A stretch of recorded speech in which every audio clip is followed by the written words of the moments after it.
My wife went out for a romantic dinner with another man, so I prepared the divorce decree for her. When she got home, I wasn't there. There was only silence and a single sheet of paper on the living room table, with the words that would destroy everything she thought she controlled: I know everything. And I'm not here anymore. She froze the moment she read those words. The paper trembled in her hands, her breath catching. Her legs, once firm in her selfish certainty, weakened as if the entire house had been ripped from the ground. But the house was still there. Only I was gone. I was gone. I left behind the home we built together, the paintings on the walls we'd chosen together, the glasses we toasted on every wedding anniversary, everything that had once been synonymous with love, now just memories piled up in an empty house. And I left without screaming, without breaking anything, without asking for an explanation, because I already knew enough to never again want to hear her voice calling me love. The night before I left, she donned the perfume she used to seduce me. But it wasn't for me. She put on too much makeup, laughed in the mirror with a false glint in her eyes, and walked out the door, unaware that I was watching from the window. Her heels tapped firmly on the floor, as if each step were a hammer blow to my chest. She didn't know I knew. Not yet. But inside me, it was already a funeral. The woman I knew had died, replaced by a stranger. I didn't cry. Not then. I just got up and began packing up everything that was left of me, while she ate dinner with another man, while she smiled at a plate of pasta and lies. I didn't want to know where the dinner went. I didn't want to know if he was younger, funnier, more alive. I just wanted to get out of there before I started to truly hate her. But what truly destroyed me wasn't the stolen kiss in a dark restaurant, nor the hidden messages on my phone with ridiculous nicknames and empty promises. What destroyed me was the drama of the previous weeks. The way she started looking me in the eyes tenderly again, as if trying to convince me it was still just the two of us against the world. She made my favorite dish without me asking, slept with me more than before, laughed at my old jokes. She made me believe for a moment that something had been reborn. That maybe we were different, better, more mature. But it was guilt. It wasn't love. It was the drama of betrayal trying to intoxicate me before the final blow. And I fell. I believed again. I bought flowers. I bought wine. I bought a surprise trip for us both. And when I opened the door, I only found our daughter waiting for me in the kitchen, her eyes red, holding back a truth that burned her throat. She didn't have the courage to hide me. She told me everything. She told me about the plan. She told me how her own mother had said she needed to try something different before it was too late. As if I were a prison she needed to escape for one night, as if our love were a sentence and not a choice. The betrayal wasn't just hers. It was our story, our bed, our daughters, who saw it all and tried not to blame herself for having participated in the lie. I didn't scream. I just wrote. I sat in front of the paper and poured out everything she needed to read. Each word written with the weight of someone burying an entire life in silence. Then I got in the car, gathered my dignity, and left for a place where my name wasn't remembered with regret, where my memories didn't burn in every corner of the house. I started again. In silence. In pain. But with some hope. What I didn't expect was that one day, in that new beginning, in the middle of an ordinary afternoon, someone would knock on my door. The sound echoed loudly, as if it were the past demanding answers. When I opened it, there she was. The woman who destroyed me. Disfigured not by time, but by guilt. Crying, thin, without the false glow of the past. She said she regretted it. She said she loved me. She said she wanted to come back. That she had made the biggest mistake of her life. And before I could say anything, another door opened behind me. And the new woman in my life appeared. Firm. Serene. Loving. And in that moment, without anyone needing to say a word, she understood. She understood that she had lost. That there was no way back. That the only place we still existed was in the memories she had torn apart with her own hands. But what she never imagined, is the true reason that made her betray him. The real reason, hidden even from herself, that only came to light after everything. It wasn't passion. It wasn't desire. It was fear. Fear of no longer feeling desired. Fear of growing old invisibly. And the cruel irony is that it was precisely in the place where she was still deeply loved, seen, and respected, that she decided to disappear. And that's why, even repentant, even begging, even stripped of pride, she will never be able to recover what she lost. And the strangest thing of all is, that if I had been 5 minutes late that day, everything would have been different. But fate decided she would need to see me with someone else. That she would need to taste, raw, the taste of what she herself created. What she doesn't know yet, and will soon discover, is that this new woman also harbors a secret. One that will turn her world upside down again. And this time, no one will be waiting to catch her when she falls.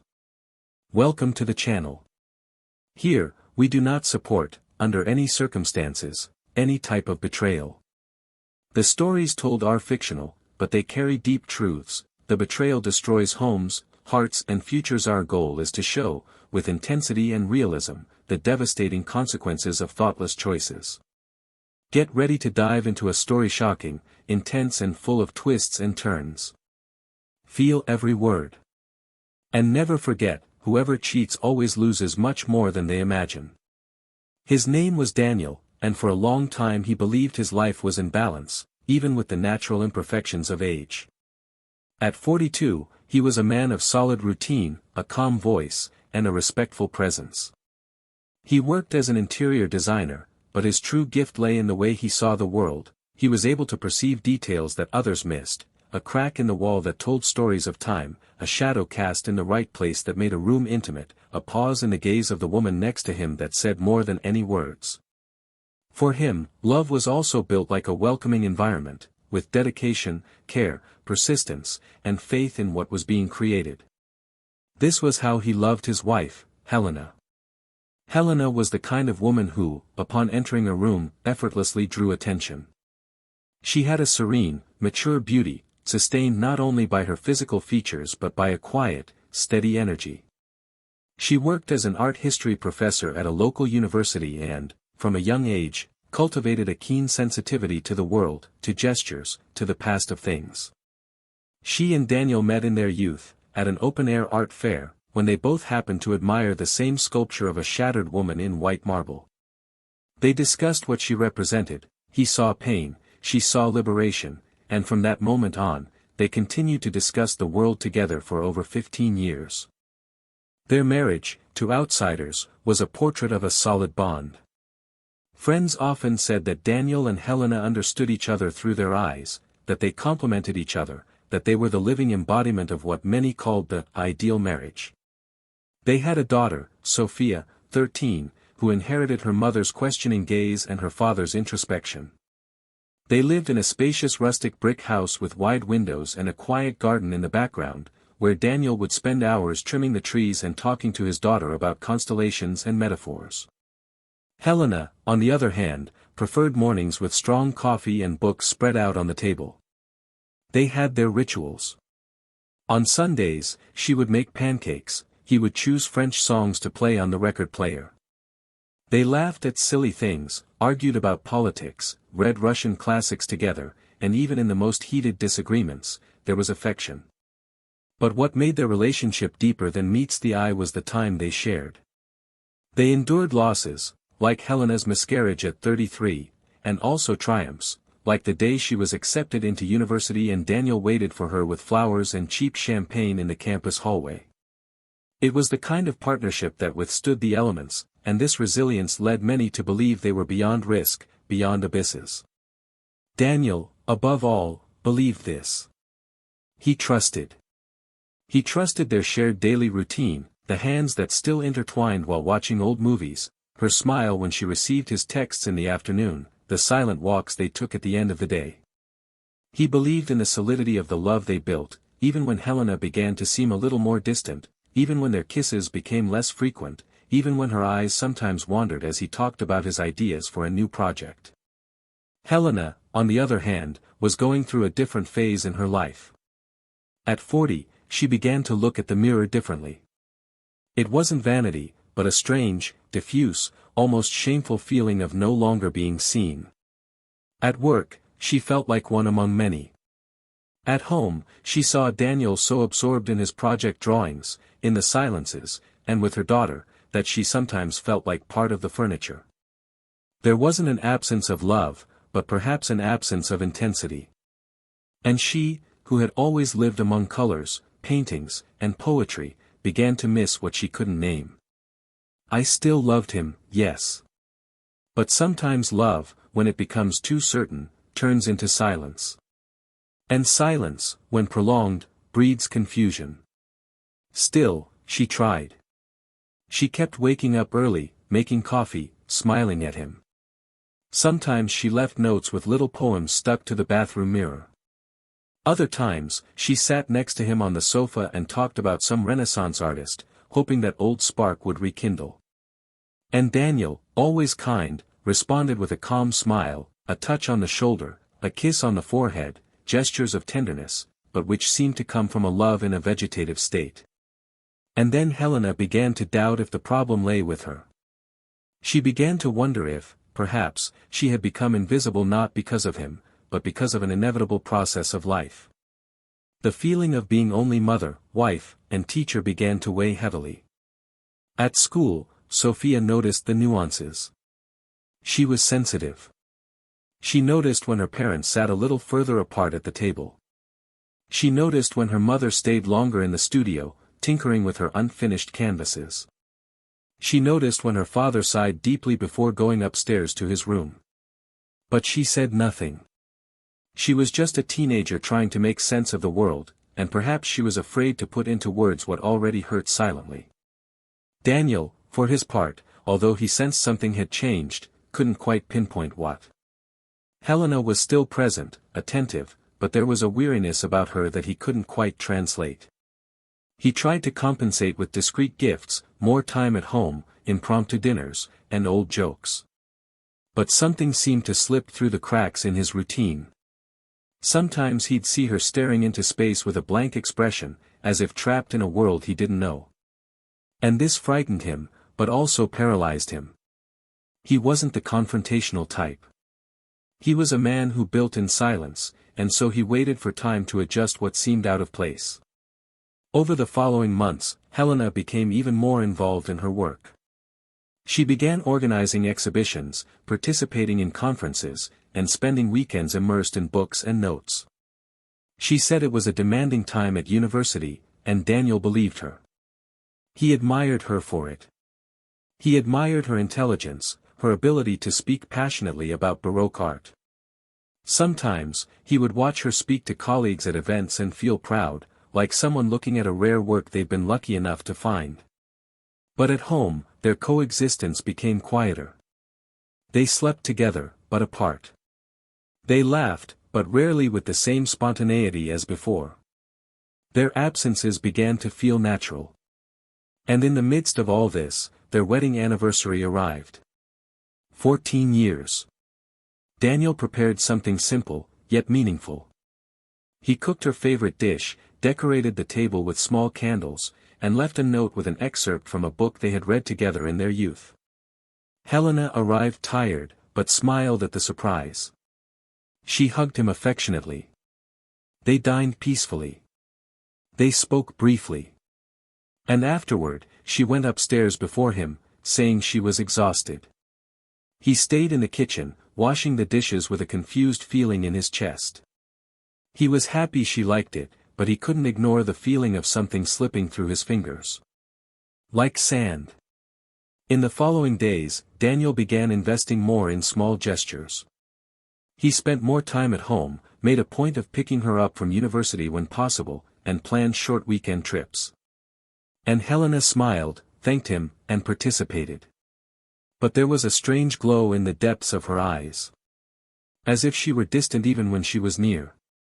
As if a part of her were somewhere else. He didn't understand, but he persisted. Because that was how he loved, trying. And because he still believed everything was where it always was, just needing to be revived. But perhaps, just perhaps, what Daniel didn't know was that not all love can be saved with effort alone. Sometimes, what seems to cool is actually being suffocated. And Helena, despite all the affection, no longer recognized herself in that house. She missed herself.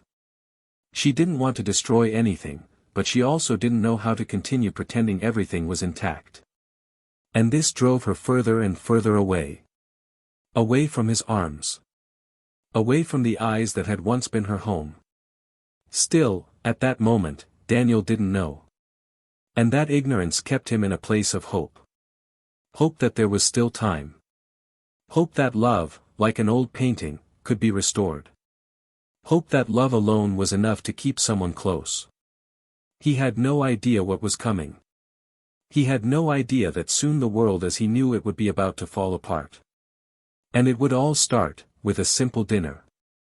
Spring was arriving with its light winds and the first warm rays after a long winter. The house's gardens were blooming again, the fallen leaves were thinning, and the birds sang more insistently in the mornings. There was a quiet beauty to that time of year, as if the whole world were preparing to begin anew. And Daniel, in his constant attempt to keep his love alive, found new energy in it. He began to care for the garden even more, planting new species, rearranging the stones on the path that led to Helena's studio. He bought new flowers for the living room vase, changed the kitchen curtains, and renovated the small balcony where they used to have coffee. He did nothing expecting applause or gratitude. He simply wanted to create an environment that would be good for her. A gesture without fanfare, but full of intention. His love for Helena became increasingly quiet, more mature, but also more solitary. Helena, for her part, lived in contradictions. There was a kind of constant anguish hovering over her chest. She smiled, worked, did her chores, but there was a void in her eyes, a constant noise inside her that she couldn't silence. She woke up earlier than necessary, spent too much time in front of the mirror, as if trying to understand something she couldn't explain. She felt beautiful, but invisible. She recognized Daniel's affection, but she could no longer feel it as before. It was as if her body was there, living a structured routine, but her soul was wandering on another frequency. And it was in this emotional fragility that a new bond began to form. It all began almost imperceptibly, like things that seem innocent until they're no longer. He was a visiting professor, invited to teach a seminar on contemporary aesthetics on campus. Educated, articulate, experienced, with a striking presence and a gaze that always seemed to understand more than he said. He wasn't young, nor did he pretend to be. But he knew how to listen. And that was what, without realizing it, began to seduce Helena. In conversations between classes, over quick coffees in the cafeteria, in his comments on art and philosophy, he offered her what she felt she had lost: attention. Interest. Curiosity. Daniel looked at her lovingly, but with a familiar gaze, tamed by time. This new man, however, observed her with the fascination of someone who had just discovered a hidden detail in an ancient work of art. At first, Helena resisted. She knew there was something there that bordered dangerously on the edge. But she convinced herself it was nothing more than professional admiration. She'd come home more introspective, immersed in thoughts she couldn't share. Daniel noticed the distance but interpreted it as fatigue. He continued to give his best, even without any reciprocation. He started making more elaborate dinners, creating more cozy spaces, proposing trips that never happened. And when she said she was lacking energy, he'd smile and say it was okay, that just being together was enough. But she remained silent, and that silence turned to guilt. And then the invitation came. A conference in another city, 3 days away. Helena spoke as if she were talking about any other commitment, without emotion, as if it were just another of her academic obligations. Daniel supported her, as he always did. He said it would be good for her, that she could take the opportunity to rest a bit too. She smiled kindly, hugged him as if thanking him for his understanding, but there was a slight tremor in her breath that Daniel couldn't decipher. When she closed her suitcase, she hesitated for a few seconds in front of the mirror. The dress she chose wasn't her usual one. She applied her lipstick more carefully than usual. And before leaving, she looked at Daniel with a silent tenderness that hurt more than any goodbye. During the days he was alone, Daniel took the opportunity to organize the house, prepare a surprise for her return, and even write a letter, not a love letter, but a memory. He remembered their first kiss, their first apartment, the sleepless nights with their newborn daughter.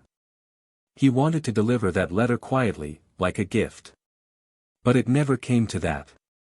On the third day, at dusk, his daughter came home from school earlier than usual. Her eyes were heavy, and Daniel, with his usual sensitivity, sensed something was wrong. He persisted. She hesitated, but finally spoke. Not in detail. Just enough for him to understand. Confused words, punctuated by tears and the pain of having been, albeit indirectly, complicit in a secret she could no longer keep. He said her mother had lied about the conference.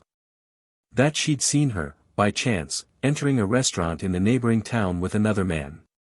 And that the way they looked at each other, wasn't that of colleagues. It was that of two lovers. The sentence fell like a muffled shot to Daniel's chest. He didn't react immediately. He just fell silent. He sat there, in the living room armchair, his eyes fixed on nothing. He didn't scream. He didn't cry. He just took a deep breath, once, twice, 3 times, as if trying not to drown in himself. It was as if all the pieces of a puzzle he hadn't known existed were suddenly falling into place. The silences, the vacant glances, the delays, the rejected dinners. Everything took on a new light. But it was a bitter light, one that didn't illuminate, it burned. In the following days, Daniel said nothing. He continued to act normal, as if he didn't know. He bottled up the information like poison in his mouth. Not because he wanted to pretend nothing had happened, but because he needed to understand. He needed to see it with his own eyes. He needed her to reveal herself completely. And so, he planned something subtle. He said he needed to travel for work. An urgent project. A weekend away. He said it with the naturalness of someone simply announcing an appointment. And she, perhaps relieved, perhaps unconcerned, showed no surprise. She simply wished him a safe trip. That Friday morning, Daniel left home. But he didn't go anywhere. He parked his car on a nearby street, turned off his phone, and waited. Time passed slowly, as if the hours were made of sand. And when night fell, he saw. He saw Helena leaving in clothes she hadn't worn in a long time. He saw her glowing face, her light posture, the perfume he recognized with his eyes closed. He saw the other man appearing around the corner, and he saw the embrace. It wasn't a common greeting. It was an intimate gesture, full of a connection he recognized. He followed them both with his gaze, without approaching, like someone observing a theater scene where the characters have forgotten there's an audience. He didn't need more. He returned home, sat at his desk, and wrote a new letter. It was no longer about memories. It was about goodbye. About dignity. About loss. About everything that had been destroyed without him having the chance to protect it. He signed it without tears.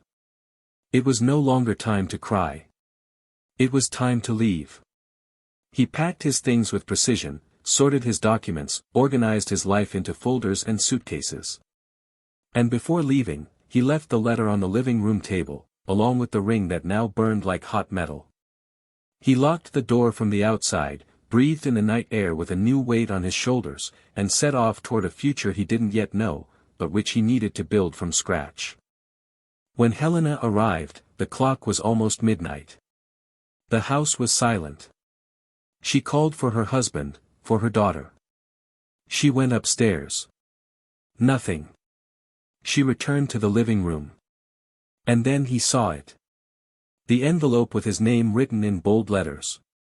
He opened it. He read it. And froze. He didn't scream. He didn't fall to the floor. He just stood there, motionless, as reality ripped away his breath. Daniel knew. He knew everything. And he was no longer there. The sensation was like falling off a bridge, not knowing where the abyss ended. Because she hadn't just lost a marriage. She had lost the only place where she was still truly loved. And what she never imagined, is that that moment, as painful as it was, wasn't the end. It was just the beginning. Because there was something more. Something that even she didn't know. Yet. The following months were filled with silence and rebuilding. Daniel had started over in another city, in a small house surrounded by trees, far from the memories that screamed from every wall, every pillow. He led a quiet life, solitary at first, but soon surrounded by new connections. He had returned to work with focus, rediscovering his identity outside the marital routine. The pain of the breakup was still there, but now it no longer stung like a knife. It was more like a scar, discreet, present, but overcome. Over time, someone entered his life. Someone who arrived not to replace, but to add to it. Someone who appeared without him seeking it, with the calm of someone who understands that broken hearts don't need promises, only truth.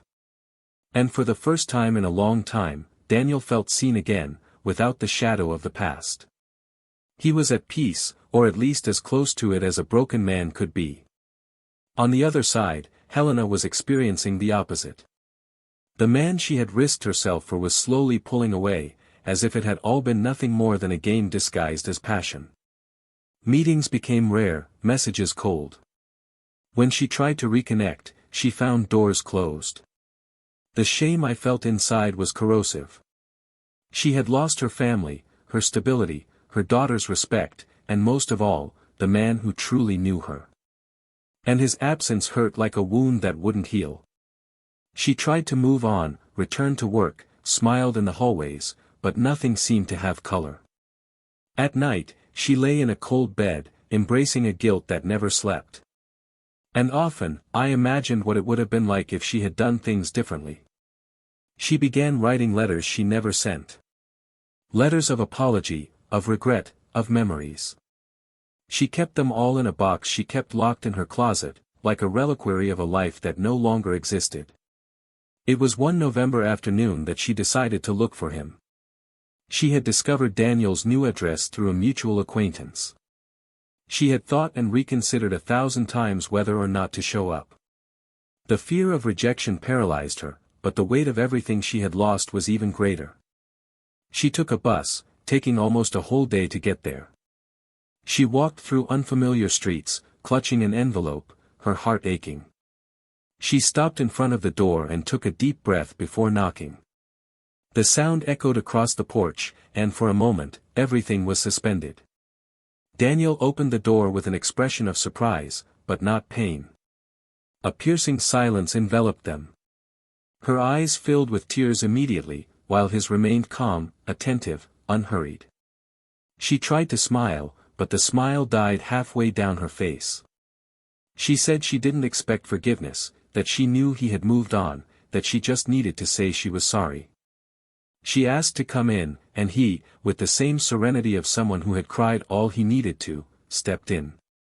The living room was different from the old house, but Daniel's style was still there, the cozy ambience, the understated details, the low sound of instrumental music in the background. She noticed a book on the table, a feminine scarf hanging from the chair, the soft perfume in the air. And then she heard footsteps behind her.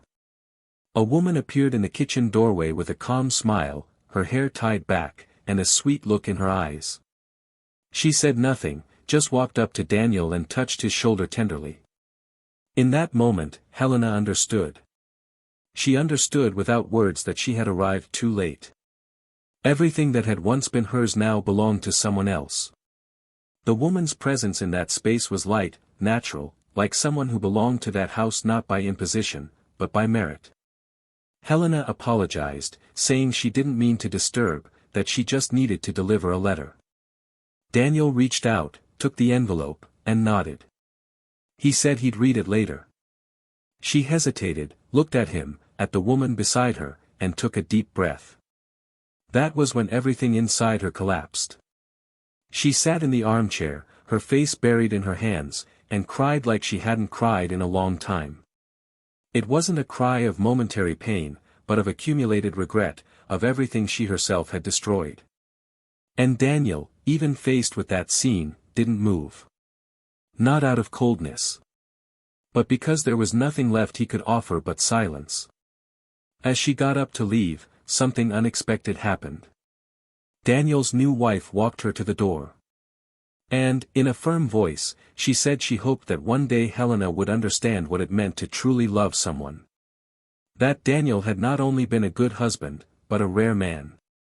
A man who knew how to look, listen, care, and stay. And that betrayals like these weren't just mistakes, they were conscious abandonments of everything someone was inside. Helena listened in silence, lacking the courage to respond. She left the house carrying what remained of her dignity in an unread envelope.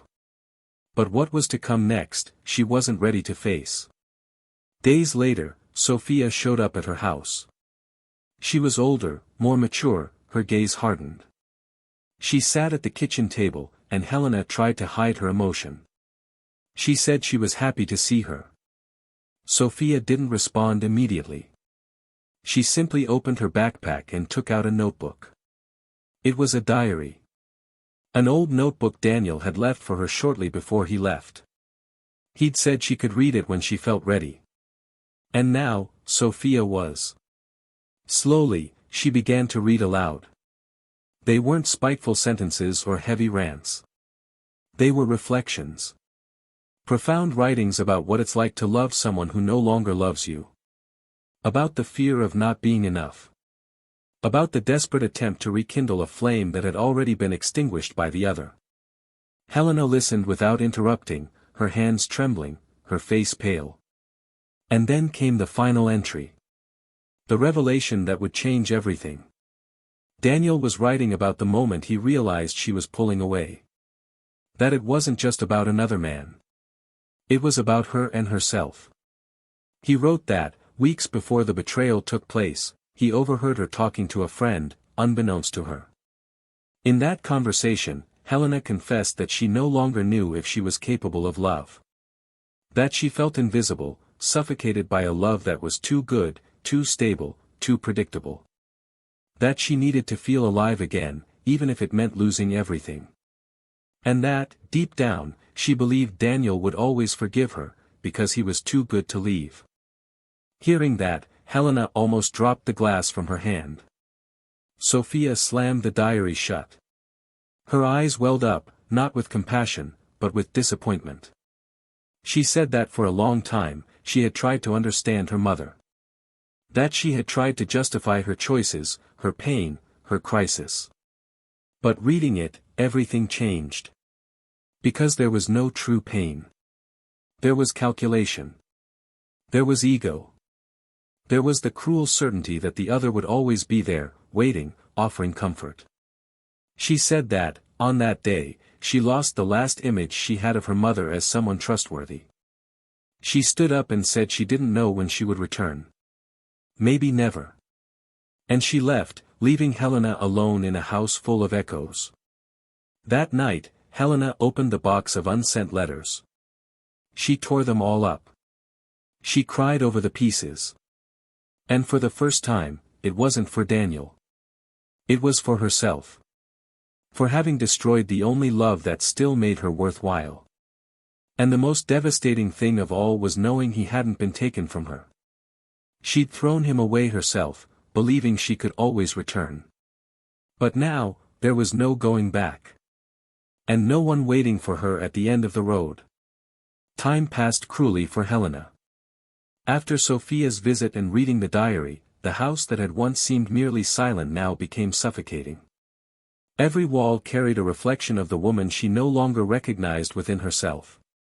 The nights brought no rest, only a sequence of disordered memories, and the day seemed to have no purpose.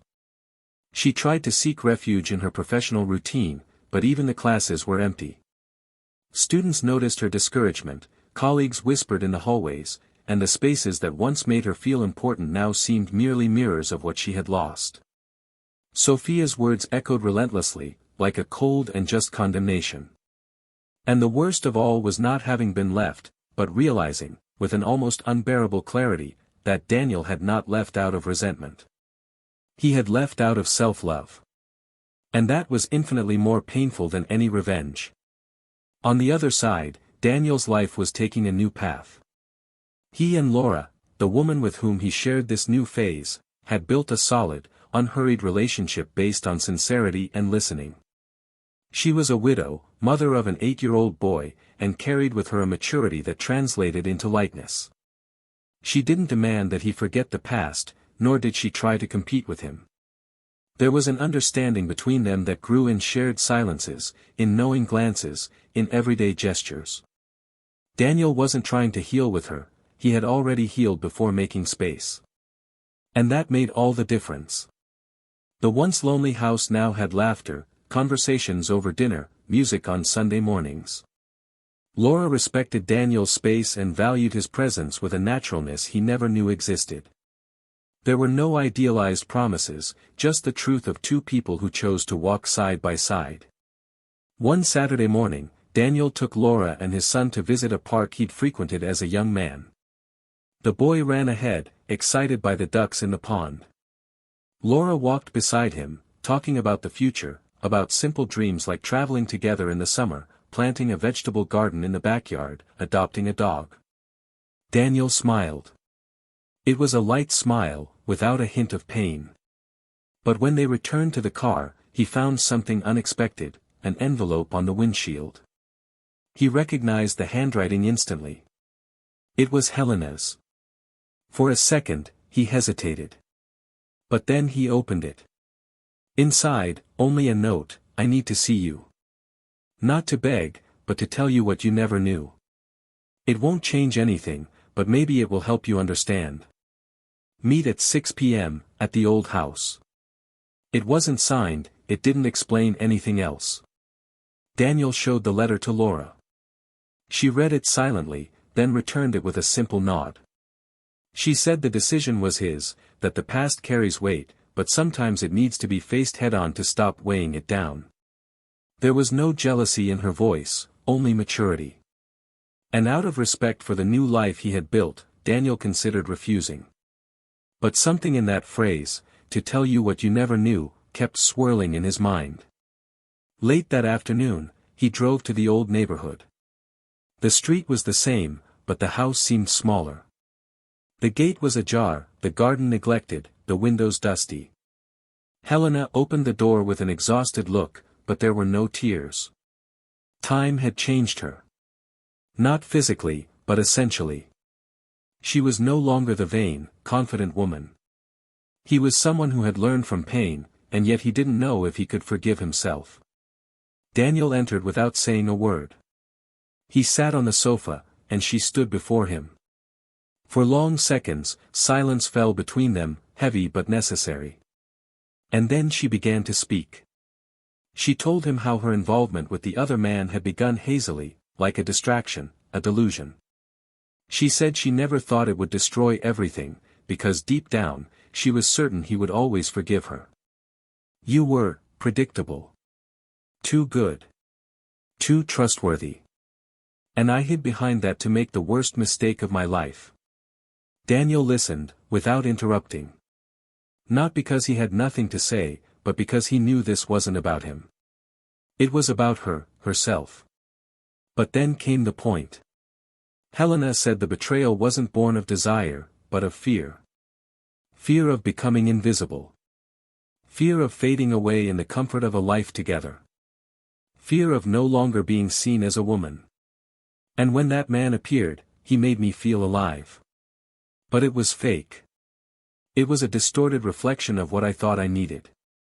I thought I'd lost my identity in our marriage. And only when I lost you did I realize the only person who truly saw me was you. Daniel took a deep breath. It hurt, but not like before. It was a pain that had already healed, but now it was understandable. It was like hearing the truth after a botched trial. She continued, saying she'd never had the courage to tell him, but now she needed to. She told him about the conversation with her friend, the one he'd overheard without her knowing. It confirmed everything he already knew, but added something more. She said that after the separation, she tried to find herself, reconnect with her friends, with art, with her daughter. But Sophia wouldn't come back. She said she tried to write, but the words became accusations. And then she revealed that she'd been in therapy, delved into her history, revisited her decisions, and finally understood something crucial, that it wasn't he who failed, nor the marriage. It was her. Because she'd confused stability with boredom. And she'd confused freedom with selfishness. Daniel stood up. There was no anger, no compassion. Only understanding. He said he didn't hate her. That he had put that behind him. But he also said that now he understood something important. True love isn't just about choosing you every day, it's about not making you doubt yourself. And with her, he had lost himself. With Laura, he found himself again. Helena nodded, her eyes red. She said she knew there was no going back. That she didn't expect anything more. She just wanted him to know that she now saw clearly what she had destroyed. And that it would stay with her forever. When he left the house, the sun was already setting. The orange-tinted sky seemed to herald an end, but not a sad one. It was a necessary end. When he returned home, he found Laura in the backyard, watering the plants with the boy playing with a paper airplane. Daniel approached, hugged her from behind, and she smiled. She didn't ask anything. She didn't need to. He was there. Whole. And in that embrace was a silent pact of a new beginning. Helena, for her part, was left alone in the old house. She took the envelope she had prepared with the last torn letters, threw it into the fireplace, and watched the flames consume the last of her illusions. There was no longer any hope of rebuilding the past. But perhaps, with luck, she could still build something from the ashes. Even if it was just dignity. The air that night seemed thicker than usual, as if every word spoken in that old house still vibrated between the walls, as if the echoes of a story finally told refused to be silenced. Helena remained there for hours, sitting on the floor of the living room that had once been the scene of dinners, laughter, and profound silences, and now felt like a kind of invisible court where all her choices sat before her, demanding explanations. There were no tears, because there was something heavier than sadness, lucidity. The kind that arrives when there's nothing left to do but accept. For the first time in a long time, she didn't try to blame anyone, didn't seek to defend herself, nor did she justify her mistakes in the actions of others. She simply felt, as if her own body were processing everything that her mind had taken years to understand. At the same time, Daniel drove home with the car windows open, allowing the wind from the highway to invade the interior as a form of purification. There was no rush to get there, no anguish over what he had left behind. There was only a serene silence, the same that fills the moments when something great ends, but something greater begins to consolidate. In his mind, there were no more scenes from that past, only loose fragments that no longer hurt, but also could not be ignored. He thought of Laura, her son, the peaceful life they were building, and how love, sometimes, doesn't need to be an explosion of emotions to be true. Sometimes it manifests itself in small agreements, in routine care, in the way someone holds your pain without question, and accompanies you even when the journey demands silence. In the days that followed, Daniel didn't tell Laura about the content of his conversation with Helena. Not out of secrecy, but because he felt there was nothing there that pertained to the new relationship. The past had been faced, the answers had been found, and now all that was left was to move on. Laura, in turn, respected this. She was the kind of woman who understood the importance of pauses, who didn't need to be present in every page of the story to know she had value. She didn't compete with ghosts, nor did she demand proof of love. She simply was. And that was all Daniel needed in that moment, a presence he didn't demand, but welcomed. Meanwhile, Helena began a slow and painful process of rebuilding. She didn't seek support from others, nor did she take refuge in superficial distractions. She began going alone to the park where she used to go with Daniel and Sophia, sitting on the same wooden bench and watching people pass by, as if trying to relearn the language of life. She began writing, no longer letters to him, but texts that would never be published, just outbursts over time. She carried her notebook everywhere, as if writing were the only honest companion she had left. And in these pages, little by little, she freed herself from the distorted version of herself she once believed was necessary to feel alive. One day, leaving a therapy session, he found Sophia waiting at the door. She looked different, her expression more reserved, but there was a willingness in her eyes. They entered a nearby cafe and sat in silence. The conversation was difficult but necessary. Sophia said she still couldn't forgive, but that she also didn't want to harbor hatred. He said he was trying to understand that people make mistakes, but that some mistakes cost more than you can afford. Helena didn't defend herself, didn't apologize again. She simply listened, with an open heart. And in the end, Sophia set one condition, that they no longer pretend to be a family. That there would be no more forced invitations, no more attempts at artificial reconstruction. She wanted the truth. And the truth was that they now existed as mother and daughter rebuilding, not as mirrors of an idealized past. This conversation planted something new in Helena. For the first time, she realized she didn't need to become someone else to deserve a fresh start. She just needed to be someone willing to not repeat her mistakes. And this led her to make an important decision: sell the house. That house was no longer a home, it was a museum of memories that needed to be left behind. She looked for a smaller, more modest, quieter apartment where she could gradually reinvent herself. She began working on outreach projects with women who had also lost their way. She spoke little, but listened a lot. And in these encounters, she saw in the others' eyes what she now recognized in her own, the weight of having strayed and the courage to try to return to somewhere within herself. On the other hand, Daniel was surprised by Laura's decision.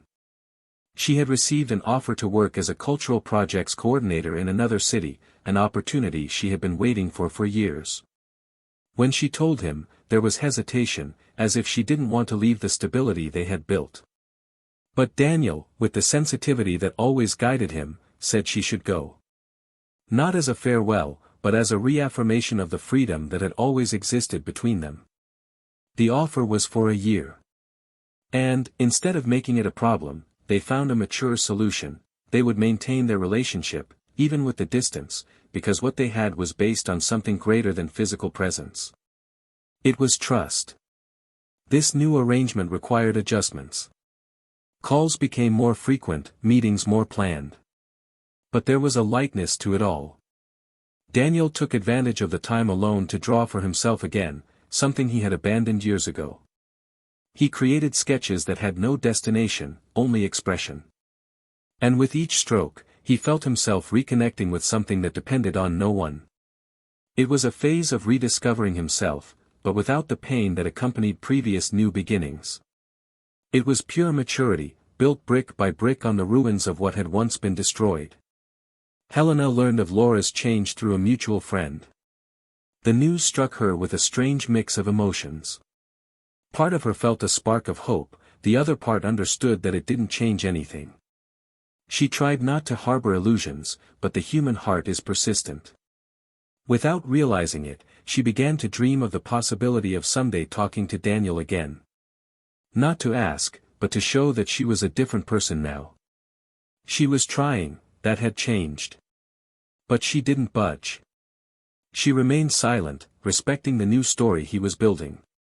And in that silence, she began to truly grow. The moral dilemma that loomed over her was constant.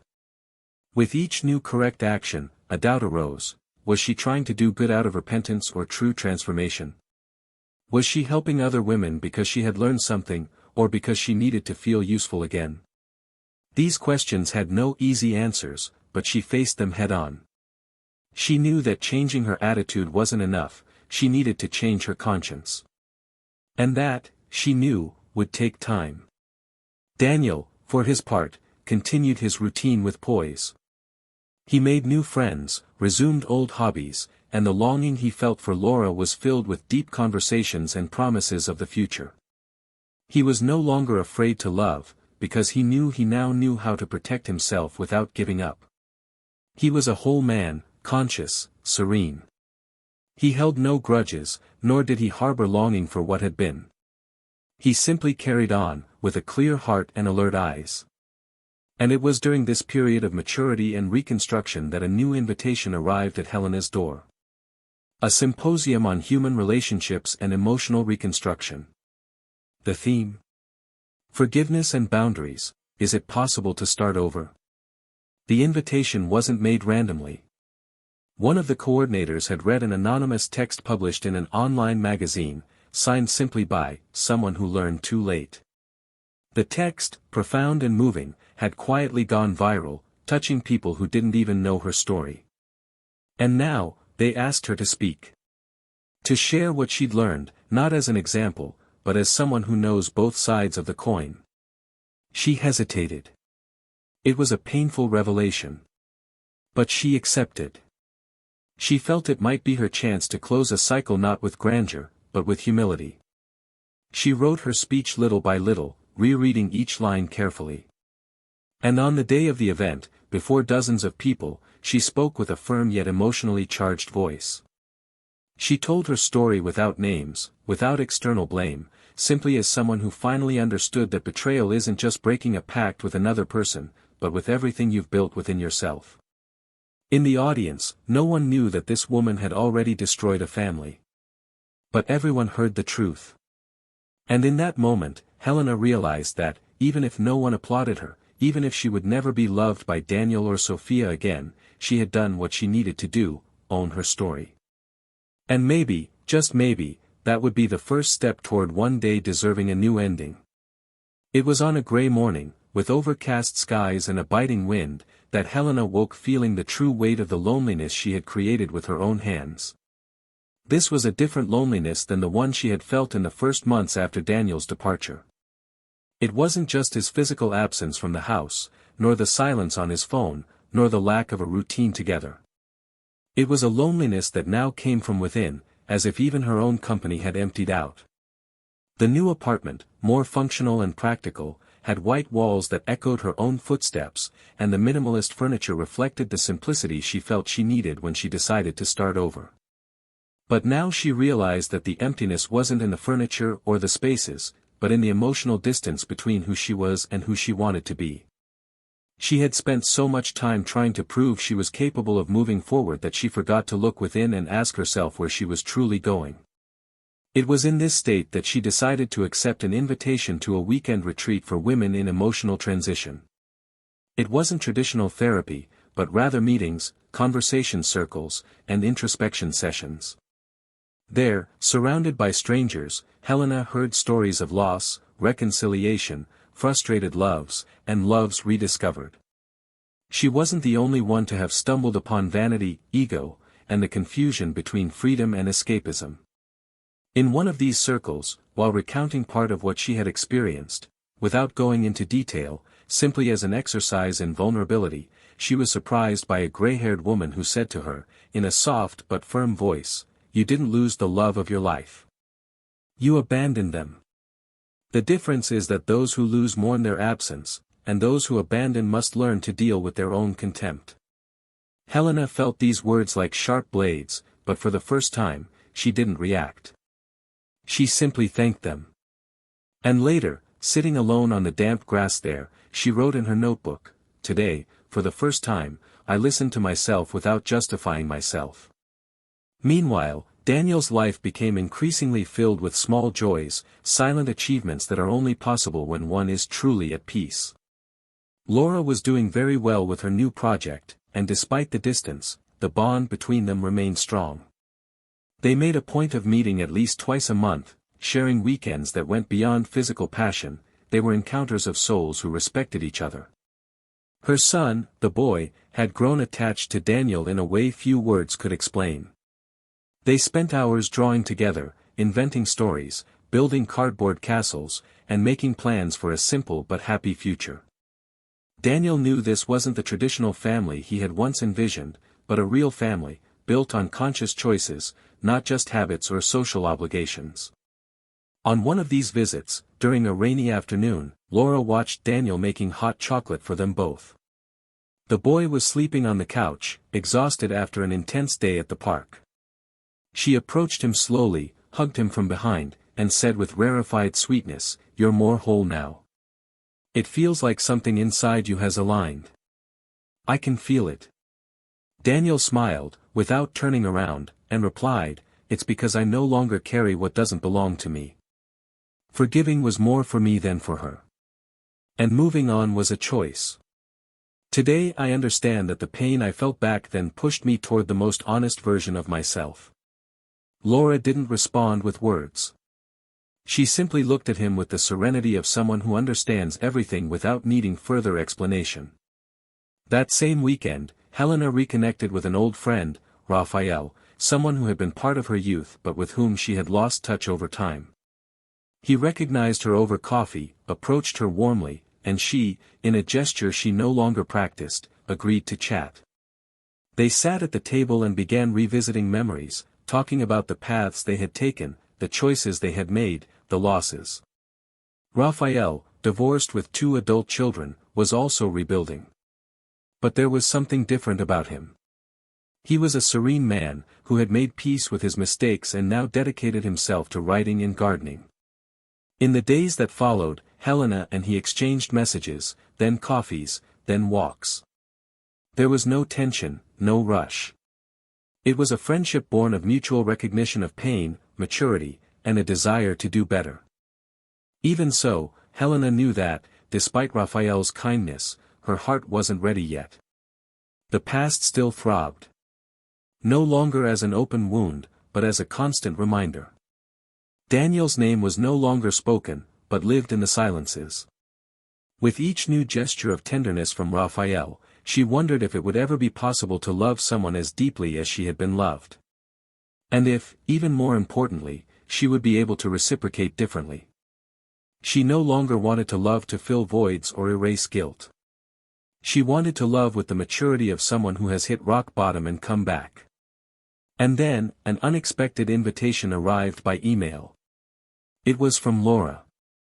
Surprisingly, she had read an article published on a platform dedicated to discussions about forgiveness, where Helena, under a pseudonym, had shared part of her recent journey. Laura recognized the writing style, cross-referenced details, and understood who was behind those words. The email said, "I don't want to confront you. But I think maybe we should talk. Not for his sake. But for our sake." Helena was paralyzed for a few minutes. There was no irony or superiority in that message. There was a woman aware of her position, but willing to break down a wall that didn't need to exist. They met in a secluded park, sitting on a bench under the shade of a leafy tree. Their conversation was punctuated by long but meaningful pauses. Laura said she had felt anger at first, but that this anger had transformed into deep empathy when she realized the depth of the void Helena had carried. "I don't think you're a villain.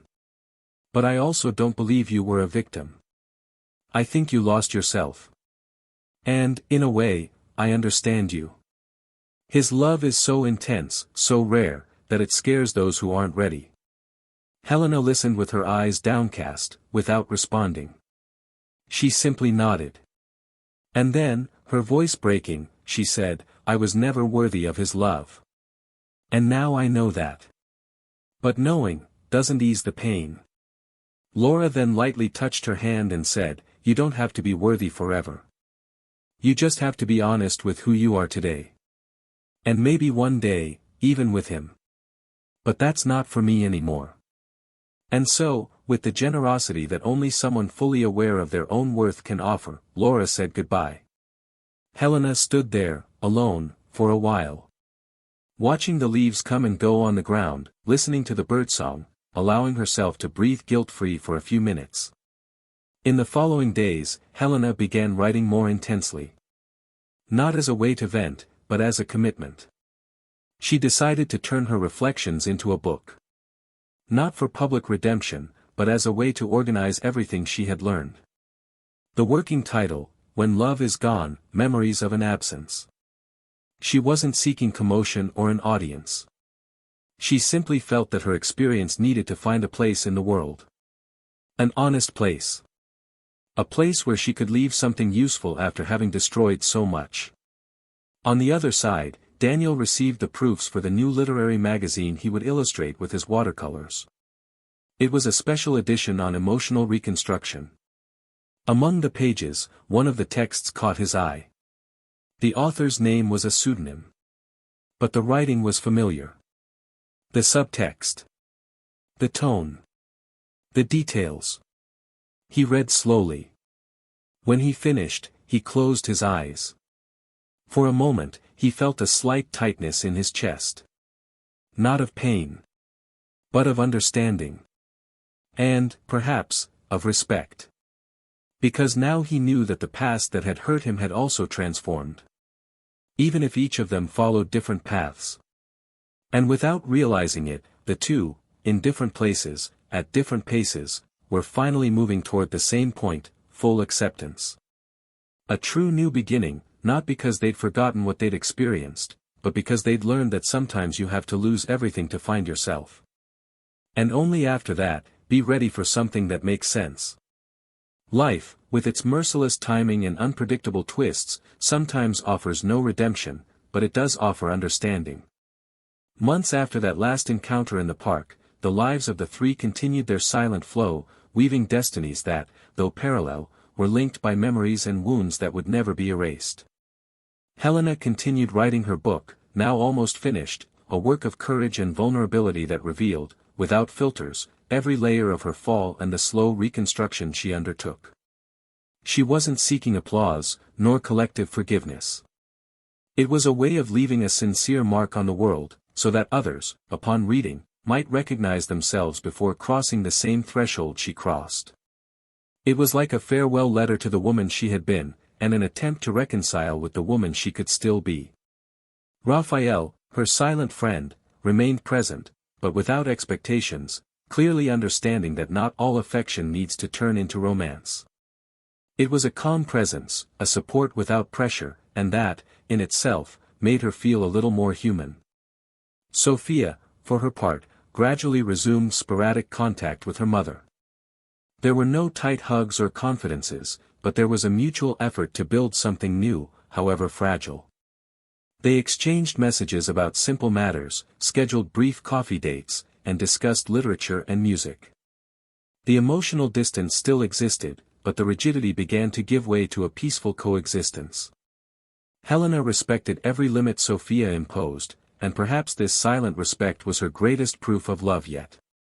She no longer tried to rebuild the destroyed family, but committed to not repeating the choices that had caused her to lose everything.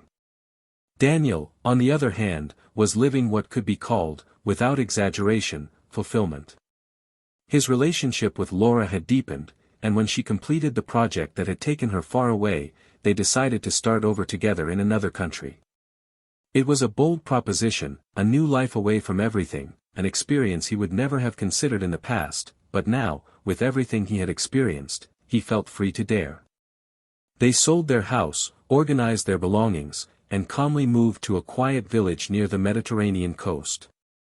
There, they opened a small cultural studio, where he taught drawing classes and she led reading workshops. Laura's son called him Dad naturally, and in every simple gesture of daily life, Daniel felt the beauty of having rebuilt not only his life, but his very identity, without haste, without pressure, only with truth. It was on a sunny afternoon, already on foreign soil, that Daniel received a copy of Helena's book in the mail. There was no return address, just a bookmark in a passage underlined in handwriting he would recognize anywhere. The passage read, "There are pains that teach us how to live, and there are losses that force us to find ourselves. But there are loves that, when betrayed, can never be resurrected. They don't die with screams or sorrow, they die at the exact moment someone believes they can come and go as if nothing had been broken." He closed the book slowly, looked at the horizon, and for a moment, felt the past like a gentle breeze, still present, but incapable of hurting him. A few years later, Helena officially launched her book at a small bookstore. The line of readers was modest, but the looks were genuine. People were moved to tears as they said they had found their own stories in hers. Among the faces, she saw an unexpected one, Sophia. She said nothing, simply took the book, handed it to her mother for autograph, and said, in a firm but emotionally charged voice, "I read every line. And I understood more about you than I did in my entire childhood. I don't know if I'll ever be able to forgive you completely, but today I can see you. And that's something." Helena didn't respond immediately. She simply wrote in the dedication, "To my daughter, the strongest woman I know. May you never have to lose yourself to understand the value of who you are." That was enough for a restrained but genuine hug. And then, time moved on. The seasons changed, hair turned white, and memories took on softer hues. One day, Helena was invited to give a lecture at a university. At the end of the presentation, a young woman raised her hand and asked, "Do you still regret everything?" She looked into the young woman's eyes and said, "I regret it every day. But today, my regret doesn't paralyze me. It teaches me. It shows me where I never want to return." And that phrase, so simple, echoed through the halls of that auditorium like a whisper of wisdom.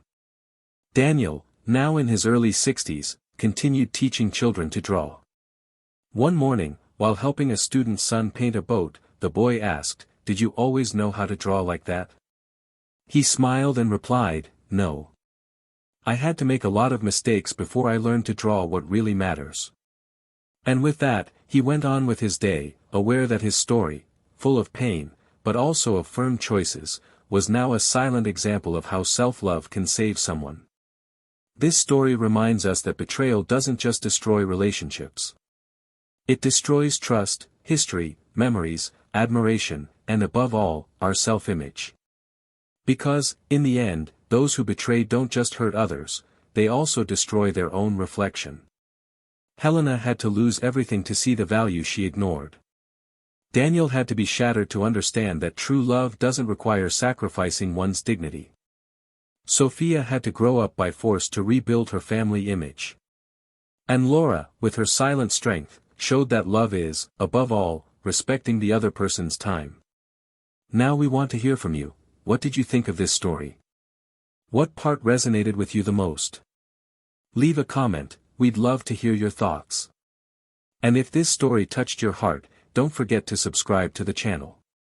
Here, each story carries an emotional truth that can change the way you view love, pain, and life. And finally, an essential reminder, this channel does not, under any circumstances, condone any kind of betrayal.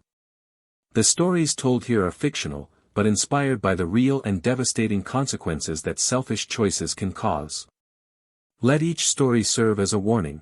True love is a rare treasure, and when betrayed, it rarely finds room to blossom again. Take good care of those you love. And never forget, those who destroy what they have on impulse often spend their lives trying to fix what can no longer be saved.